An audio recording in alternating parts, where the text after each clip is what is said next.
ഉമ്മൻചാണ്ടിയുടെ ഓർമ്മയിൽ തന്നെയാണ് പ്രവാസികളും. ദുബായിൽ എത്തിയാൽ ഉമ്മൻചാണ്ടി സ്ഥിരം പ്രാർത്ഥനയ്ക്ക് പോകുന്ന ഒരു പള്ളിയുണ്ട്, ദുബായ് ഓർത്തഡോക്സ് ചർച്ച്. ഇന്ന് പുലർച്ചെ ഉമ്മൻചാണ്ടിക്കായി പ്രത്യേക പ്രാർത്ഥനാ ചടങ്ങുകൾ പള്ളിയിൽ നടന്നു. പാവപ്പെട്ടവന്റെ, വേദനിക്കുന്നവന്റെ, പ്രയാസപ്പെടുന്നവന്റെ കണ്ണീരൊപ്പാൻ എന്റെ പ്രിയ നേതാവ് എന്നും ഉണ്ടായിരുന്നു. നാട്ടിൽ മാത്രമല്ല, പ്രവാസ ലോകത്ത് വന്നാൽ പോലും വിശ്രമം എന്തെന്നറിയാതെ, ഭക്ഷണം പോലും കഴിക്കാതെ. ഇതായിരുന്നു ഉമ്മൻചാണ്ടിയുടെ പതിവ്. UAE-യിലെ തിരക്കുള്ള പരിപാടികൾക്കിടയിൽ ഈ പള്ളിയിലെത്തി അല്പസമയം ചെലവിടും. മുഖ്യമന്ത്രി ആയിരുന്നപ്പോഴും അല്ലാതിരുന്നപ്പോഴും ഉമ്മൻചാണ്ടി ഇതിന് മാറ്റം വരുത്തിയിരുന്നില്ല. ചിലപ്പോൾ മകൾ അച്ചു ഉമ്മനും പേരക്കുട്ടികളും കൂടെയുണ്ടാകും. വിശുദ്ധ കുർബാനയും ധൂപപ്രാർത്ഥനയുമായി വിശ്വാസികളും അണികളും ഓർമ്മദിനത്തിൽ ഉമ്മൻചാണ്ടിയുടെ സ്മരണകൾ പങ്കിട്ടു. ദുബായ് സെന്റ് തോമസ് ഓർത്തഡോക്സ് കത്തീഡ്രലിലെ ചടങ്ങുകൾക്ക് ഫാദർ ജാക്സൺ എം ജോൺ നേതൃത്വം നൽകി.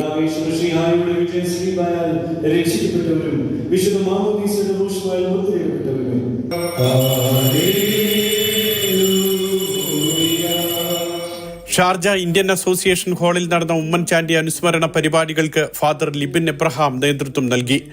OC കെയർ UAE സംഘടിപ്പിച്ച പരിപാടിയിൽ ഇൻഗാസ് നേതാവ് പുന്നക്കൻ മുഹമ്മദ് അലി അധ്യക്ഷനായിരുന്നു.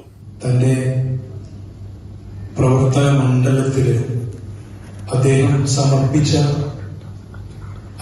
നേരിടേണ്ടി വന്ന പ്രതിസന്ധികളൊക്കെ അദ്ദേഹത്തെ ക്രൂശിക്കപ്പെടുന്നതായിരുന്നു എന്ന് തിരിച്ചറിവിന്റെ ഓരോ തെളിവുകളും സമർപ്പിച്ചുകൊണ്ടിരിക്കുകയാണ്. Indian association vice president Pradeep നെന്മാറയും ഷുഹൈബ് തങ്ങളും അടക്കമുള്ള നിരവധി പ്രമുഖർ പങ്കെടുത്തു. UAE ഭരണകർത്താക്കളോട് അടുത്ത ആത്മബന്ധമുണ്ടായിരുന്ന ഉമ്മൻചാണ്ടി ഷാർജയിൽ നടത്തിയ ജനസമ്പർക്ക പരിപാടി പ്രവാസികൾക്ക് വലിയ ആശ്വാസമായിരുന്നു. Mathrubhumi news, Dubai.